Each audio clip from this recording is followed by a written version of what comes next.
We're here, and the Kiwi Shores Cantina and Grill. I'm here with my buddy J.W. Martin, Joey Martin from J.W. Martin. How's it going, Joey? Hey, doing fantastic. Behind us, the sun's setting down on the lake. Over here behind us, the mountains and the lakes behind us, the marina. With so much going on. I talked to Joe, the manager, just a few minutes ago on text. He was telling me about they got specials going on with their houseboat rentals and their boat rentals here at the end of the season, and they got cabin rentals that you guys need to find out about. You can find out about all this stuff on the website, ClemsonSportsNews.com. We got a special strip ad for them. It's a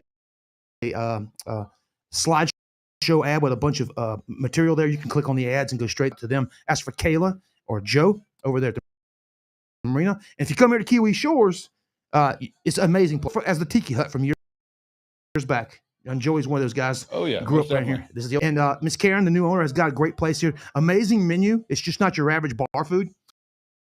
Great menu. Very cool drink menu. Lots of specials going on.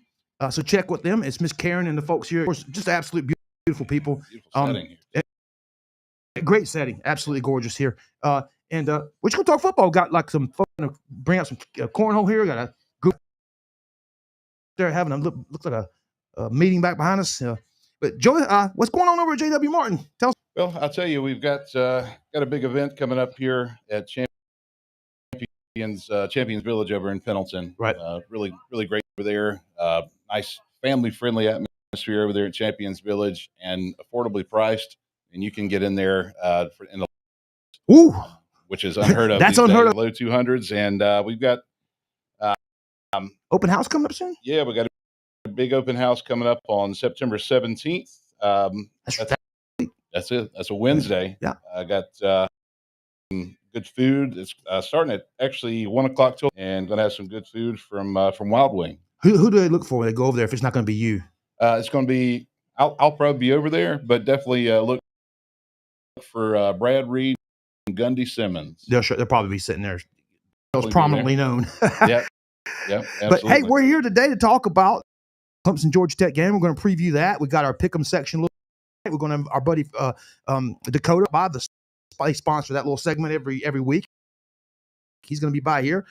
He actually lives here in Seneca, close by. Little car lot right there across the street from the Smoking Pig place. Well, I also want to start off. We can't remember not to say thank our title sponsor Ingles for being with us. We know low prices, love the savings. Gotta love Ingles. All 5 states, all 200 plus, with those guys for 8 years that we've been in business. They've been our title sponsor the entire time. Benton Ford over there in Easley, South Carolina, and Oakway Tractor right here in Seneca and Westminster. And those folks, they're all of those are our title sponsors, and plus the 50 plus sponsors, including like the good folks at W. Martin that are all part of the family of sponsors at Clemson. You're more than welcome to reach out to us at Clemson Sports News. I'll send you a package over. We've got everything, pop packages that you can afford all the way out to corporate. With local and local only. We all about, Joy knows I'm all about eat local, buy local, stay local, and eat local. Always take care of your local people. Stay right here in our neighborhood, in our zip code. But Joy, outside great week. The fall weather is here. I call it. Oh, this is perfect time of year. You know what I'm talking about? Just stuff where you can break out something like I'm wearing right now at this time and not sweat.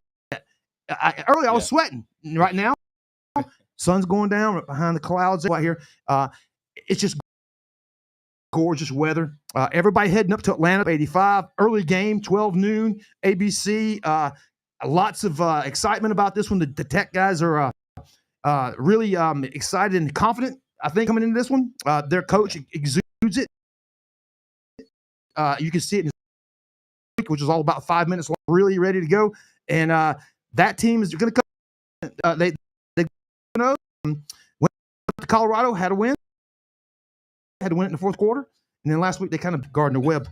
But we'll break that down a little bit here in a minute. But your initial thoughts of that Tech team? They're looking for the upset. They're looking strong for the upset. I think they think that they've seen some weakness in Clemson these first couple of weeks here, some weaknesses, but and I think they plan to exploit them. But I think Clemson's gonna come out there ready to go, ready to play. Well, I tell you what, man. Exploiting weaknesses. I just think it's continuity. And I think the second half of that Troy game, you saw that all come to be. Again, I was talking to Joey earlier. And I went back and looked at 2016, last time we played them at Clemson. And I'm not kidding. You go back and compare the halftime numbers, almost identical. Their yardage is almost identical. Score, almost identical. What did Clemson do in 2016? They got a national championship. They got a national championship. Yeah, Clemson played pretty sloppy that year. Remember that? Lost to Pitt later on that year at home. You're right. Remember that? Absolutely right. On a field goal, last second field goal. And still won a national championship. So, guys, it's easier now with the 12-team playoff than it was then. Yeah. We only had 4 teams getting in. Okay? So, this team is still primed and ready to go. And I think second half, now, I was told Peter Woods went into the locker room at halftime and went ballistic on the football team with a really passionate. Kind of saw it coming out in the second half. That offense was shut down in the second half. They had a couple sustained drives between the 20s, especially late in the game when they tried that crazy field goal play, the fake field goal. But other than that, man, it was shut them down. Whole new team showed up. Yeah, a whole new team showed up the second half, and offensively efficient. They scored the final 27 points, folks. I mean, you can't ask for any better than that. Everybody, K threw 75%. No one realized he was at 75% for the day. Okay, that's impressive. Absolutely. Now, again, he did make some very weird choices in the first half, but again, I think he shook that off at halftime. I think this team is focused. I think that they're going to go in there and walk into that game tomorrow. And look, we've won 9 straight against these guys. Yeah, they haven't beat us since 2014. That took Clemson down, and this is their bowl game right now. And if they win it, they're really going to be looking pretty in that ACC title run, looking to be in that ACC championship. And that's the one thing Clemson's got to worry about here is that stronger than they did at the beginning of the year. With preseason, nobody was picking Miami and Florida State to show up in the top 10 all of a sudden. Absolutely. And do what they're doing. Now, Miami, a few, but no one saw Florida State doing what they're doing. And that's just the media overreact to what they've already done. I'm not a fan of the Florida State thing so far. I'm just not sold on Thomas Castellanos. I think he's a fluke. I watched him at Boston College get just absolute. He's limited as what he can do as a passer because of his size. Yeah. I'm not a big guy on short quarterbacks. I'm not. I think they have to run out the pocket. You see those guys running wide to find open lanes to throw to because they can't see over the line. They don't have a choice. Yeah. And so that means that you got half the field you're not seeing. Yeah, so all I know is you got half a crew of wide receivers out there running the route tree. You don't even pay them no attention because you can't get back. You can't get the throwing lane. So, the ACC is a different ball game this year. It's a different animal, and it's not what we thought it was coming into the year. And that's telling Clemson you got to tighten up. You got to start really playing ball like this game tomorrow. You got to win this game tomorrow, and let everybody know, hey, we're still same old Clemson. Yeah. If you win this game tomorrow, and if you win it decisively, you're looking really good. Absolutely. I think you'll start to. But again, you saw it last week. They go out and they win, and they drop 4 spots in the polls. Now look at Georgia. Yeah. Georgia played a team and only won 28-7.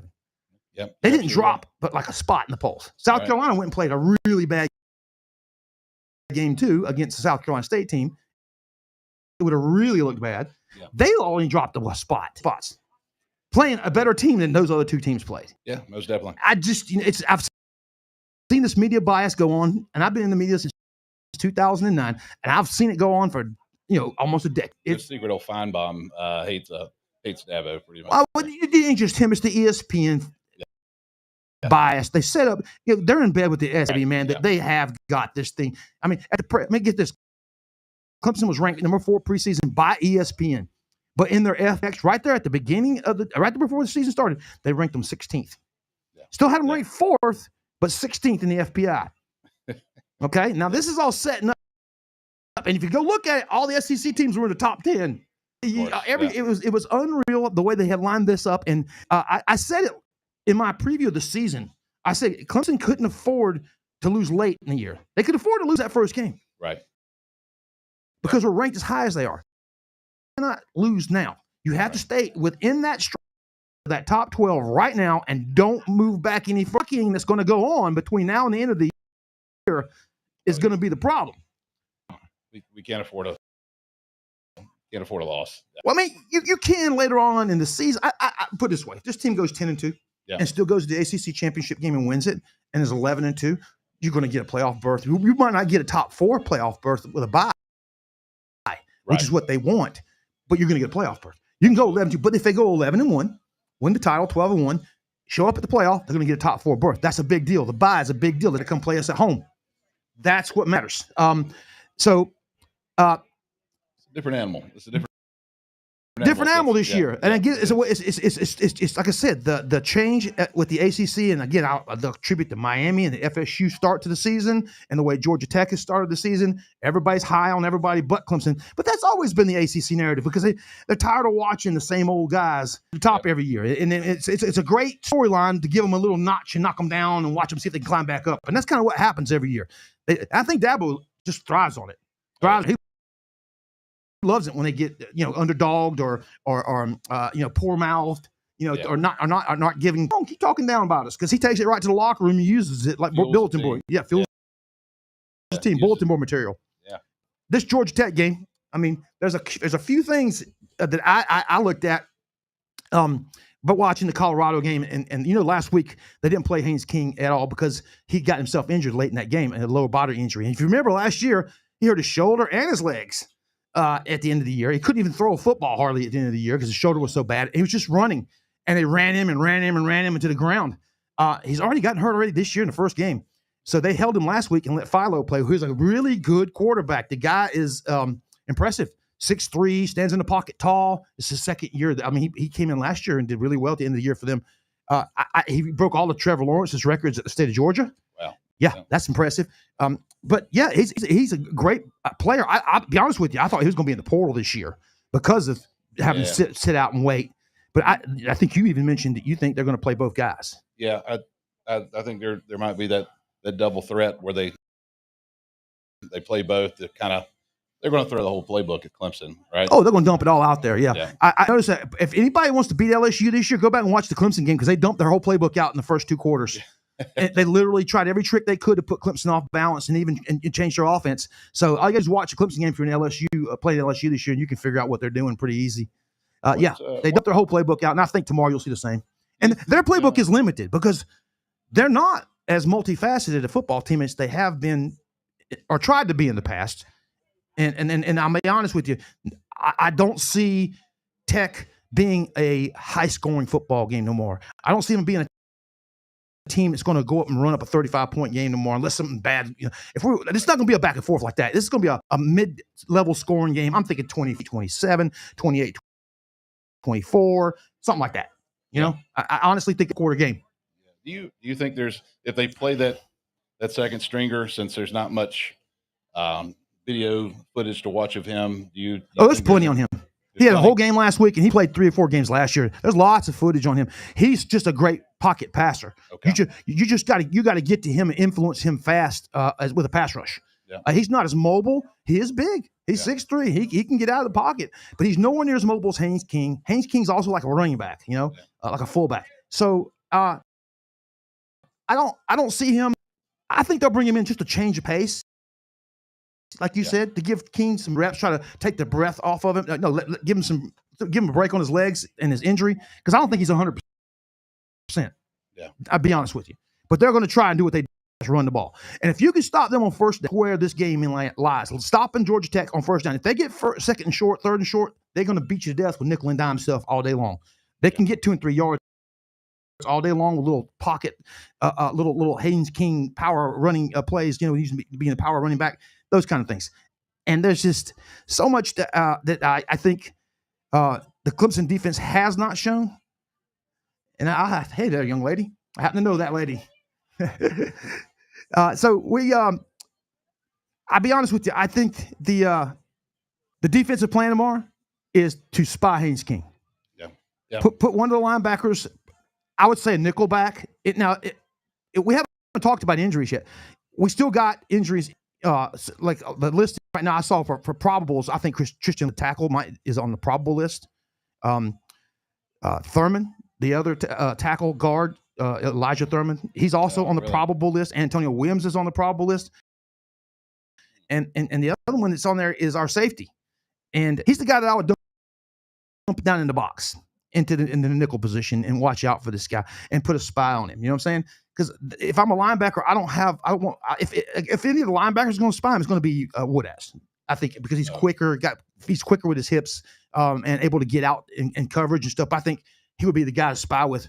But King, their running back can get you. He reminds me of Gibbs, the guy I had before that's playing for the Lions now. Haynes, I think is his name.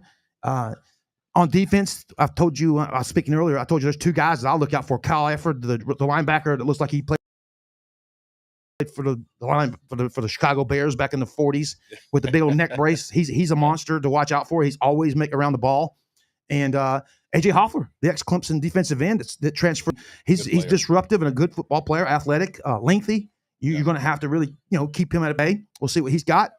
But they got some issues there. I told you earlier, I spotted some issues with their defensive backs. I match up well against their defensive backs. If there's a way to beat them, started and established, make them up a guy in the box to come in and try and stop it and go over the top on them. Because I think both your guys on the outside, Wesco and Moore, are going to be able to affect some deep chunk plays in this game. Yeah, get the separation they haven't been able to get. Oh yeah, in the first two games. And again, I'll say it again. It's because of the cornerback play. These guys are not as tight as they should be in the past. Now again, they might have the best game of their life. They might play the shoes this weekend and shut them boys down. But right now, from what I've seen, absolutely affect the game and exploit those guys right now as it sits. You think that how you feel about the line of Georgia Tech's defense line? That's something.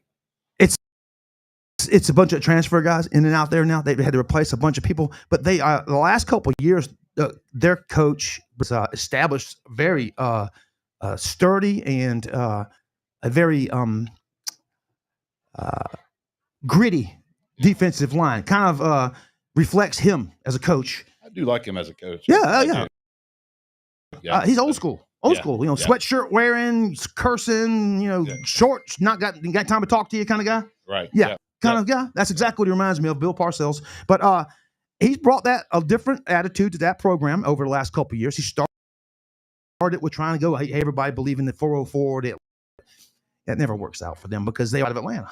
Right. So it's funny because they have to, because Georgia takes everything from in-state. Oh, yeah. Or if they don't, right. Clemson does. So he was able to do that. He brought an offensive line stuff for him. Again, it's just changed their attitude. They expect to win now, and 6-1 since here against top 20, top 10 teams. Yeah. I mean, think about that. Now, a bunch of those were against Miami when they were overrated. In games like that. But he has proven that he can win a game when he wasn't expected to. And previously, who was their previous? And that Georgia Tech. Remember last year they beat Florida State in that first. And then we found out Florida State wasn't what they're supposed to be. Yeah. That's one of his top 10 wins, against a team like that, because at the time they were ranked like 10th, and that was one of the worst teams in the country. They won 2 ball games last year. Their previous coach was Paul Johnson. Paul Johnson. He ran the triple option. The one that Kevin Steele couldn't figure out. Between that and the West Virginia game, he got fired because of that. Because you remember that ACC championship with Georgia Tech when down in Tampa, and C.J. Spiller wins the ACC championship player of the game, MVP. Yep. And we lost the game because we could not one single drive did that man stop. And then came that West Virginia, debacle. And then when Brent Venables got there, I think it took a year or two after Brent Venables got there, and he figured it out. Yeah. And that was over. He shut it down every time after that. Yeah, absolutely. Yeah, that was a tough one to watch before they had it figured out for sure. Yeah, I just tell you, tomorrow look out for continuity. Just getting that first, Joey, the thing I think I've noticed about the first 2 games is they haven't been able to get out there on those first drives of the quarter, meaning the first drive of the game and the first drive of the second half, which are always scripted.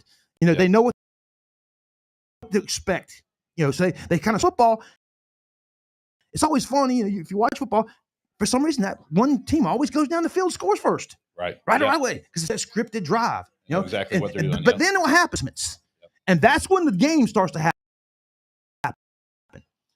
When you make those adjustments, I'll give you a good example. Clemson didn't make them in the second half. Clemson played the same game they played the first half, and that's what happened. Last week, there was big-time adjustments in that locker room, made them on both sides of the ball, and you saw the difference. Yeah. That same thing. But again, that first opening drive, Clemson has to go down and do their thing. It has to work as it's scripted. That way they can get into a rhythm. Move, I like to call it. Yeah. You know what I'm saying? You get your blood flowing, your players in sync. Yeah. That kind of thing needs to happen. And it doesn't happen on 3 and outs. No, and that's happened the last 2 games. Have not got their first drive has failed in both games, and their first drive come out in the second half has failed in both games. You got to fix that. Yeah. I think that's the key to getting the being at the Marina. We'll use the boat reference. That's right. It keeps the defense out on the field all day long, and they're just getting exhausted out there on the field all day long. Yeah, there's 3 and outs like that. That's another thing. This is a football team that provide how many plays they could put out every year. I mean, this team used to average 85. Yeah. They didn't even get 56 plays off last week. Wow. They lost it. That's a big deal. When you're playing games, having less than 50, 60 plays in a game. That's 15 plays a quarter. Right. Okay? Yeah. That's 4 drives, 2 drives. That's not. If you're playing possession football, every possession counts. Possession is big. And they've lost time possession in both games. Now, again, I'll push back to the second half where all this changed last week. You're right. And if you just go back and watch that second optimism I'm trying to throw out here at you, okay? Right. Look, I'm looking forward to them coming tomorrow. I think they're going to set a tone, offensively and offensively. I think they're going to play complementary football tomorrow. I tell you what, I hate it. It's kind of a bummer to have to say that the punter's the most impressive thing, but Jack Smith was not expecting who was going to be the punter. We had a competition going on to the very end, and Dabo never named one. He kept saying that he was having issues. He made 43 yards a punt with a long of like 54 since he showed up. Now, I mean, that's solid to turn the field over. Or, I mean, that you can't ask for better. But when you're telling everybody that your punter's the bright spot, that's a good thing. Not good. Not a good thing.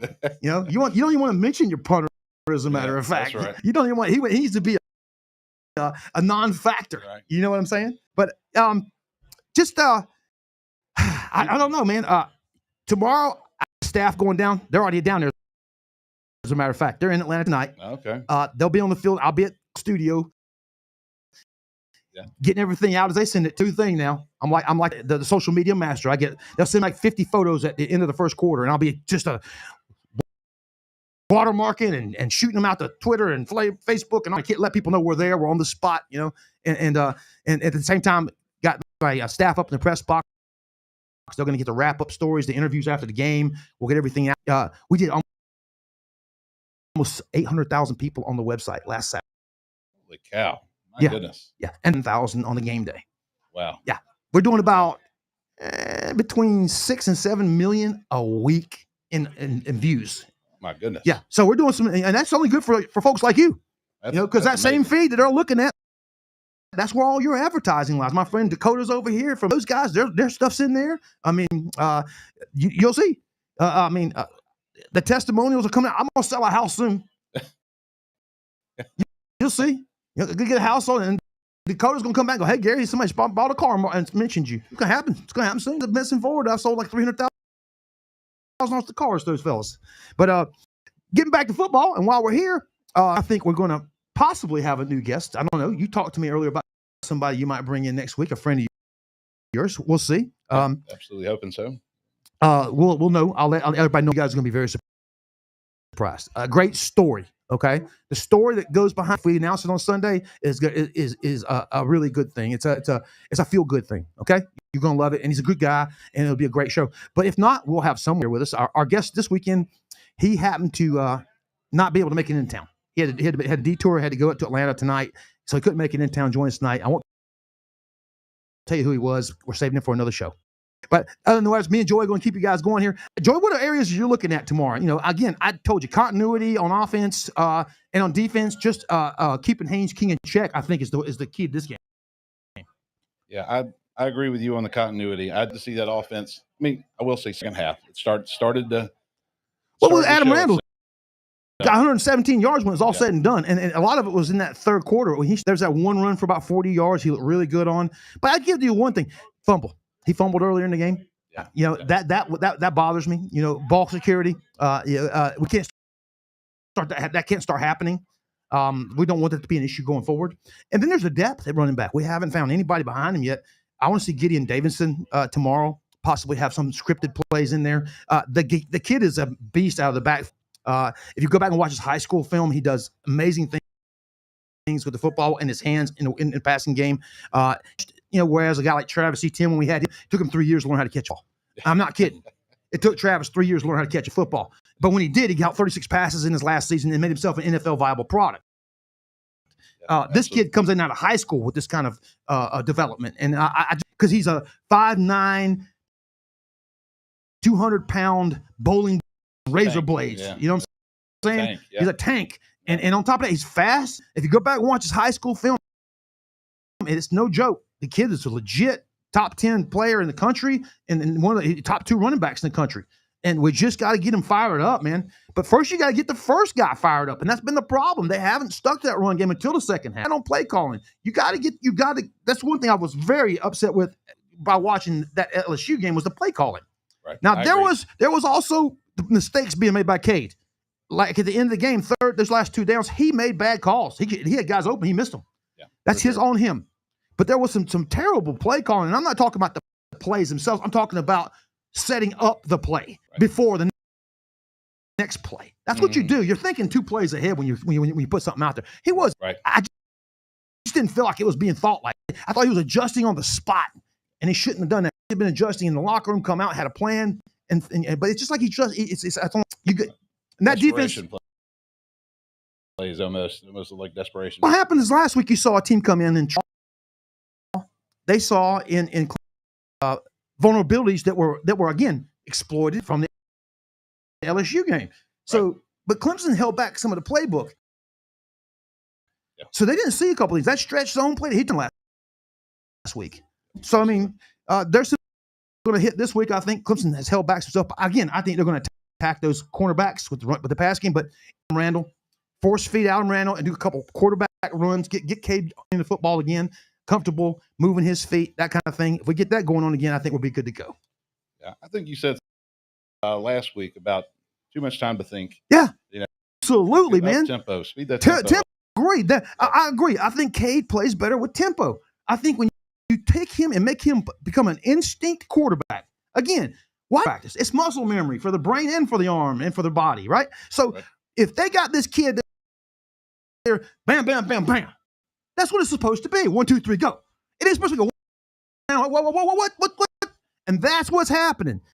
This kid is good on his feet at times, but it's not something you're expected to do. Be that improvisational. You know what I'm saying? As a quarterback, that's just a weird, some really special kind of athletes. Yeah, you saw that with Cam Ward, the kid from Miami last week.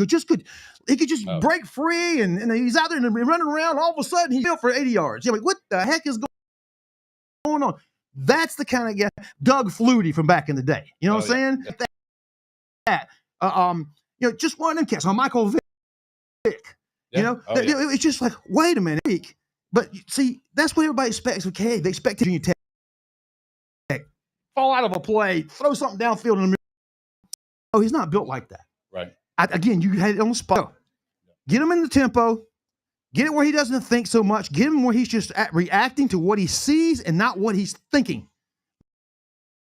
Make him react to what he sees and not what he's thinking about. Because you start making him think, that's the problem. Right. And I think that's not with Cade. I think that's with any quarterback. If that's not named Tom Brady or Aaron Rodgers, that kind of a burger. Those are that could pick you apart. Just sitting back there, super calm, and just kind of was up. And they had the arm talent to make up for it. See, you're Ben Roethlisberger. You got a cannon on your arm. You can throw it, crush somebody with a 10-yard out, and just shove it in their body. Cade's got a great arm, but he's not a very powerful arm. Okay, right. If you watch his deep ball, he throws them high. Sure. Yeah. Okay, why does he do that? Because he's arm strength to flick it right down there with kids who want like the touchdown to Brian Wesco. Good example last week. He ran up underneath it. That's old school football. Yep. That's old school back when me and you grew up. You know what I'm saying? Get that ball out here, right, over my shoulder into my hands, dump it into the basket. Where these days everybody's doing the old high point, getting the body language, that kind of thing. Yep. Yeah, it's all about throwing it to a spot. Yep. they'll dump it in the basket is one of the biggest warm-up drills they do in practice. They got the old net set up over there, and they're throwing them into the basket. Why? For that player right there. But that's what he's good at. I'll give you an example. His first touchdown pass, it was almost a touchdown. Remember, it was like a 50-yard bomb to at the ACC championship game when he came in. Remember that? Yep, and Turner stumbled at the 1 and fell down to the 1 yard line. Right, but do you remember that pass? It was a freaking moonshot. Yep. It went straight up in the air and came down. It took like 8 seconds to get there.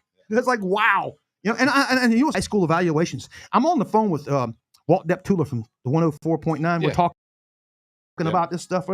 And I said, Walt, go back and watch this film. I said, watch his deep balls. They're like moonshots. In high school, he threw like moonshots for, they'd go straight up in the air like a punt.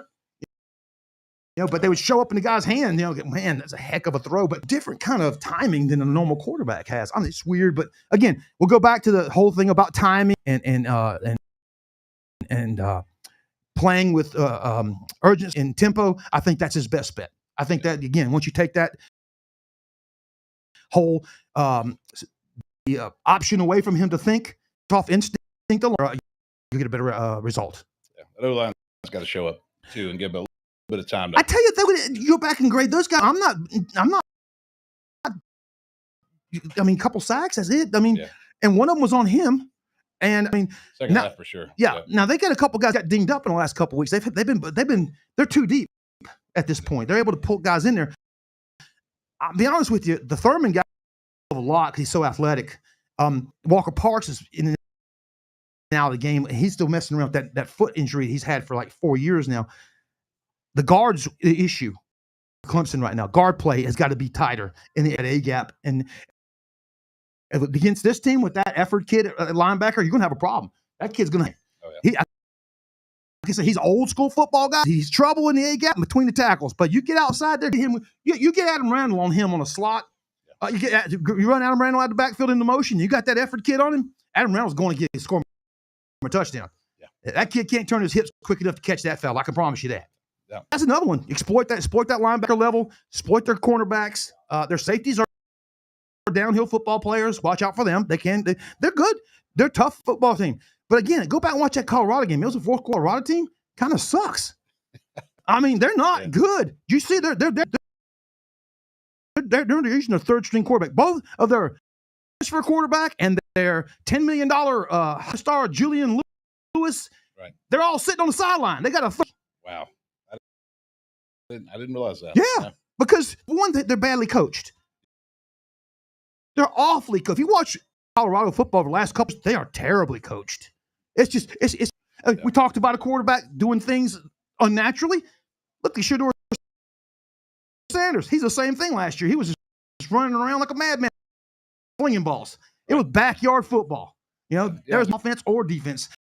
And they have when he walked in there and got that locker room and said, "Give me y'all new players." So all those kids who were on scholarships all those years were shot out the door. All that development shot out the door. There was no loyalty to that program when they walked in there. So he's got a problem right now of final transfer back in because he don't care. He's just running them in and out of there. It's to him. It is not. He's not there for the University of Colorado. He's there for Dion. He's a powerful speaker, powerful motivator. Yeah, I think. But he's a horrible football coach. I'm going to be honest with you. I think he's a terrible time management is freaking off. Last week, he screwed up again. 2 weeks ago against Georgia Tech, he had 2 timeouts at the end of the game, didn't use them. Yeah. I mean, what an idiot. I'll be honest with you. Dion I was a fan of him here, but come on, man. This is stupid stuff, man. Simple stuff. Coaches that's their job. Time worst I've ever seen him. And the cat down in Miami ain't very, he's got issues too. So listen, now that we got through all that, let's get over here. Join us. Dakota is the owner of Pit Stop Auto down there on Highway 6 in Pendleton, right there, right across the street from the. Not hard to find you. Get up on that microphone, talk to us. Yeah. How you doing today? Good. You guys been over to the auction? Yeah, we have. We've been actually buying a lot online. Did you? It's been big online. It's helped our business a lot. Yeah. What kind of vehicles you got? 2015 Tahoe. We went to Birmingham, Alabama, picked it up yesterday. Wow. We sell power retail. Retail on it 16, 13,000. So if you come to us, you're going to get it. You'll be getting the best deal. Yeah, and I tell you, man, some really cool vehicles over there, and believe it, man, you can walk up on that lot, and he'll have everything from boats to motorcycles to cool trucks, cars, EVs, you name it, dude. He's they're always out at the auctions throughout South Carolina, North Carolina, and Alabama. Now it sounds like Birmingham. Yep, Birmingham, Alabama. We go everywhere. Atlanta, Georgia, North Carolina. Yeah, a lot farther. Being able to buy online. Right. We buy. They're good to go. Right. And when we buy farther out, we'll try 6 hours, get you a good feel of a vehicle. Right. Well, good. That's good to know. So, hey, we got Dakota here because Dakota and me came up with a little thing earlier this year. We call it Pick'em, and they are the presenters of our Pick'em year. Okay, so it's time to do pick guys some games to look at. Let me pull them up here. Let me find them right here. Let's see here. We got our old Pick'ems. Here we are. First game going to be Pittsburgh and West Virginia, the backyard brawl, one of the nastiest rivalries in all of college football. You know anything about that one, Dakota? Yeah, Pitt's one of our tougher ACC teams. Pitt goes out there and get it. I think they win by at least 2 times. I'll be honest with you. I think Rich Rodriguez is back at West Virginia. He's a crazy coach. I liked him when he was a minute, but he is kind of crazy. But he's back at West Virginia. They don't have much of a roster. And I think that Pitt team is really with Eli Holstein at quarterback. I can't remember the kid's name. What's his name again? The little running back from Pitt. Desmond Reed. Kid is a Heisman hopeful. If he can, he's one of the scarier all around. He's a Swiss Army knife. Do anything with that guy. He's got quick feet. He's strong. He puts his head down. Great in the special teams game as a returner. Again, I'm with you. I'm going Pitt all day long on this one. Yeah, I agree. I think that takes it home. That Holstein, although I don't think Pitt's had much of a test yet, but the numbers that kid's putting up. I mean, 8 touchdowns, 2 interceptions, 70%. Yeah. That's pretty stout. Well, he was a good quarterback. Came from Alabama. Last year he got hurt. Clemson didn't play against him at the end of the year. They played backup quarterback because Holstein was hurt. But yeah, they got a great quarterback if he's in the pocket. Again, some decent play. But tell you, their defense is once again, that's what their forte is. Good linebacker play. I think they got one of the better linebacker groups in the ACC. But again, I'm going with Pitt. You're going with Pitt. So all three of us, Virginia. Next one was USF, the surprise of college football this year. USF Hurricanes, and USF with 2 top 20 victories start the season, went into state like they were nobody's business and whooped up on Florida last week in the swamp. Now they got to go down to Miami and play another in-state rival. Down there with Carson Beck at quarterback and all those weapons. The Miami team now that has now leapfrogged over Clemson. What do you think?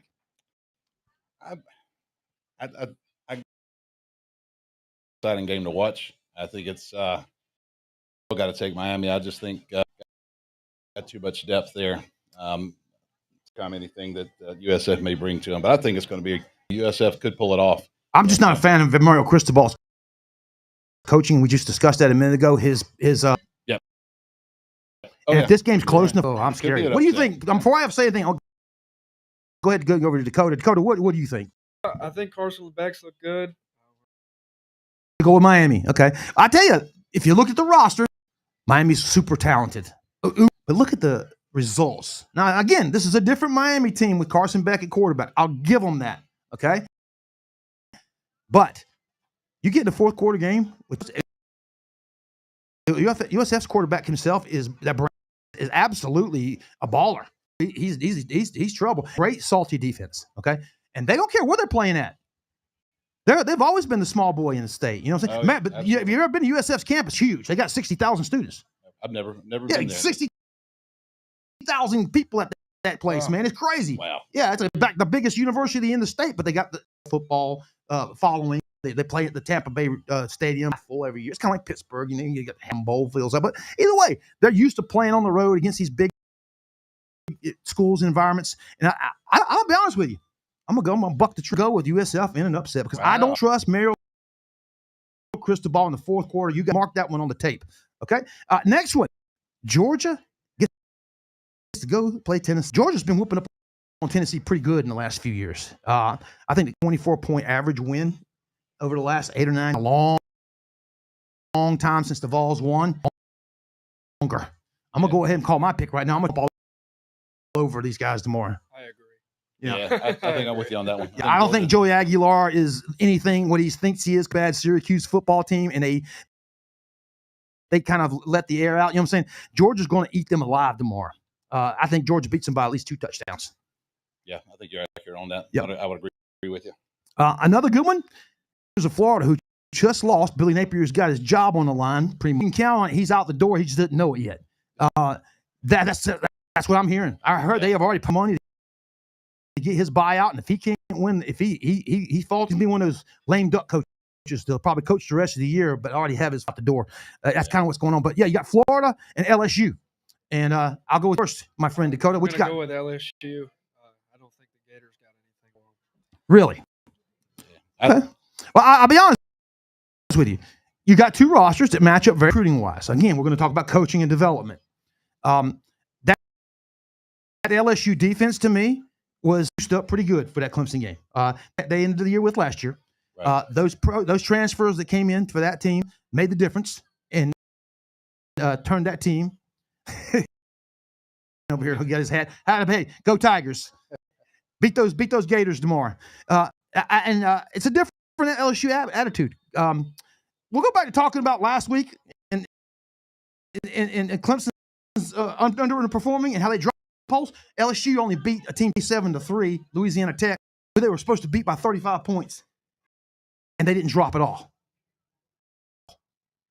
Again, you get where I'm coming from here. I forgot about that one, but we'll go back and bring a little home cook. No, I'm just telling you, man. The media has always been like this. They look for a reason to push the ACC back and push the ACC forward because they keep going on for decades. So there you go. So you got LSU. I got LSU. Who you got? I'm taking LSU on this one as well. I think they're just that defense. I think this is going to be a game where Florida's up against the back has their back. Again, I think it's a 4th quarter game. I don't think this is a blowout. I think LSU's showed last week that they're just like Clemson.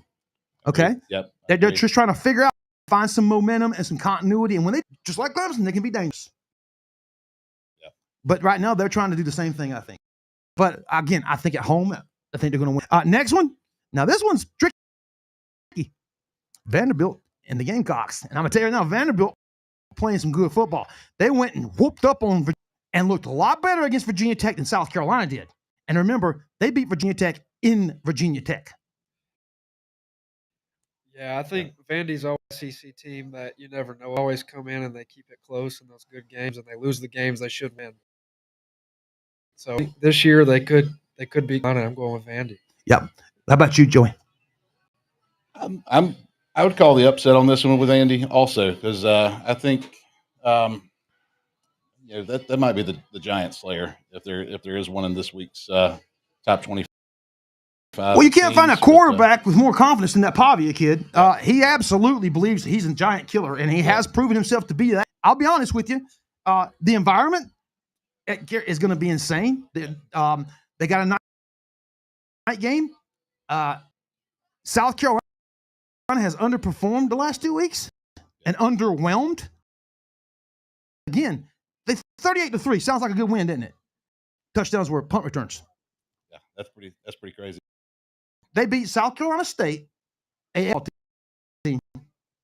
Okay? They beat them 24-3. Now that's the 38-point spread, I think, at that game last week. You know, and how about this way? Lenore Sellers, Mr. Heisman, and again, Heisman candidate, the guy has got 300 total passing yards in 2 games. Nothing special going on with that. And I'll be honest with you, he was running for his life against Virginia Tech. I think he runs for his life all night tomorrow night, and he might be the difference if they have to depend a lot of the Clemson game last year in a close game in the 4th quarter. But I'm with you. I'm going to go doors in the upset. I think they walk in. I think they beat South Carolina like 31-29, 31-24. Yeah, I think it's going to be Sellers has been underwhelming, and they're just going to have to rely something out. I think. I think that's what they're going to have to rely on his athleticism tomorrow. And again, their running game ain't scaring nobody. Their defensive line ain't scaring nobody. The linebacker play, the one guy I saw, the Fred Johnson guy they have, oh God, he's a monster. He's a good ball player. They got some good guys in the defensive backfield, and you got Vandy. You got. I'm taking Vandy. Oh, wow. Yeah. So all three of us are taking Vandy. Gamecock fans, I know we're Clemson guys. Sorry. It's just the way we see it. Now, here, Tigers traveling down to Bobby Dodd. Haven't lost since 2014, 9 in a row. Last time we were there, it was ain't going to be like that this time. It's going to be a knocker, like they used to say back in the day. I think it's going to be a one-score game into the fourth quarter. I think the Tigers pull this one off, 28-24 in the fourth quarter. I think you see a really good back and forth, complimentary on both sides of the ball by both teams. Both teams play really well tomorrow. Okay? I don't see a blowout either way. Now, this could happen. An injury could happen or just things go awry. But I'm going to go 28-20. I think I'm definitely taking the Tigers. You know, I can't bet against the Tigers, but I think you're right. I think we can establish something offensively, get that rhythm going, expose some of the defense of Georgia Tech, the receivers, get some pass play going. If we get that offensive rhythm established, I think we can handle them. But I think the difference here is going to be defense. I think Clemson's defense is proven, and I think Georgia Tech has some weaknesses. Before I go to Dakota, we'll talk about that defense a little bit. Go back again. We'll talk about that game with Colorado and Georgia Tech. Compare their defense to Clemson's defense and what they were able to do to Georgia. See, I think Clemson's defense is going to be able to do a lot more outside pieces, the defensive backs, than Colorado was able to do, and they're going to be able to shut down that. I think the wide receiver play outside of that Singleton kid is not worth worrying about. Okay. But other than that, you just stay on top of them, press them hard at the corners with the corners, press them, make them fight to get out in the route. Don't yard dump off plays because that's what he's good at. He is good at timing off that. You make Haynes King tap that football one time. Yeah. You get him off schedule and make him start thinking of, because then he's inaccurate, doesn't throw well. He throws well on the run rolling out, but he doesn't throw well in distress. I've noticed that, okay? Then, 2, you want to spy that man because he's going to run the football until they hurt him. It's like watching Fred Flintstone at the quarry back when I was a kid, beating on rocks the way they run this kid in the line every. They don't care about this guy. They just run him in there and run him and hurt him. They're going to do it this year. They're going to hurt him. Watch. Yeah. Just get beat up left and right. All right, so Dakota. I think I'm going with the Tigers. They got to go in there. They can't go 3 and out, 2-3 drives in a row. They got to get some momentum, establish something. Like you said, seeing what Colorado and Georgia Tech, their defense did, I don't think he's a problem for us. But Clemson to get in there and establish some dominance on offense early. We talked about this earlier. You got to get in there, cohesion. You got to go in there, and the 3 and outs have got to go away. You got to be able to establish some drives, control some clock. I think that's the biggest number I look at so far this year in the season has been the difference in time of possession in the 2 games. We're getting wiped out. We're not able to hold the ball. We're not able to get people off the field. That's another thing. We have to turn them over. We can't allow them to get first down. First down, if they get 5-6 yards on first down, if we can keep them under 3 yards on first down, we'll have a nice night. That's the way I look at it. Yeah, absolutely right. Short show night. Hey, you know what? I do have some giveaways, Joe. Here, they might want to answer a question. Let's see, Clemson football trivia. Let's see. Your folks here still? They get out of here. They're still over there. Yeah. Well, holler at them. Tell them, come on over here. Y'all come on over here. We got some Clemson trivia. We want to give out some stuff. Colleen, look at it. How's your shoulder doing, sweetheart? The sling. I knew she hurt herself. Come on up here and join us. Get up in.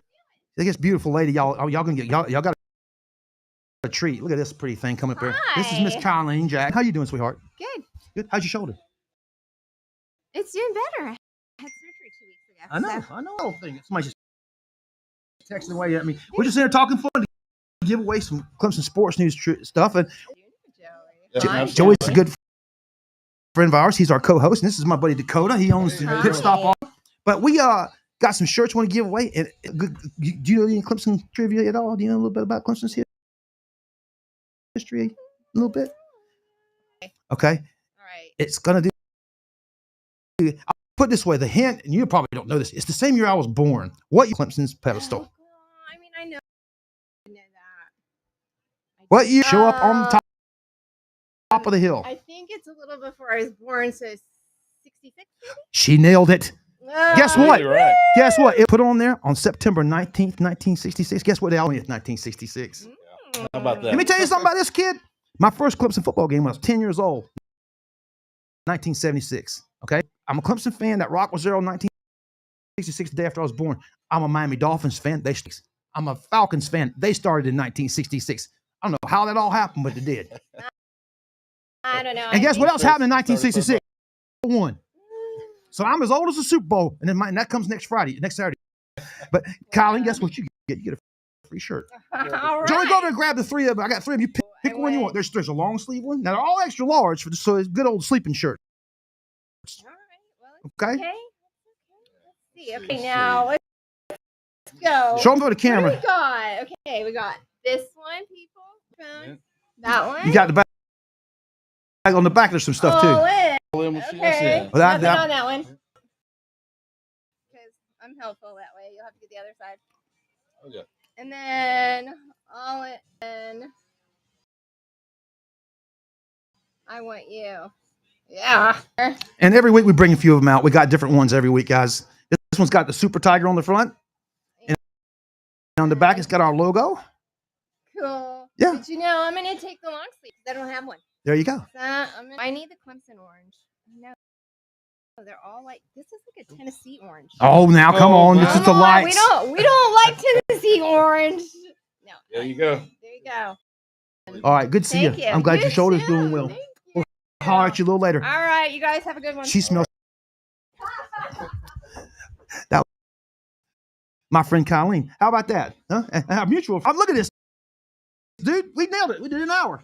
We didn't think we could do an hour not with our missing guest. We had a guy that was supposed to come join us. He was ex-Tiger football later on in there. But next week we'll be back at the Smoking Pig, me and Joey.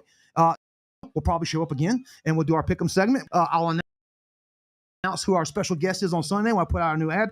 But until next week, man, from live Shores, Cantina and Grill, look at that sunset going off, y'all. I mean, amazing. Look at that. Yes. But from Kiwi Shores, I want to say thanks, Joey. Thanks, Dakota. Yeah, thank you. All weekend. Drive safe going down there tomorrow. TV. Go Tigers. Go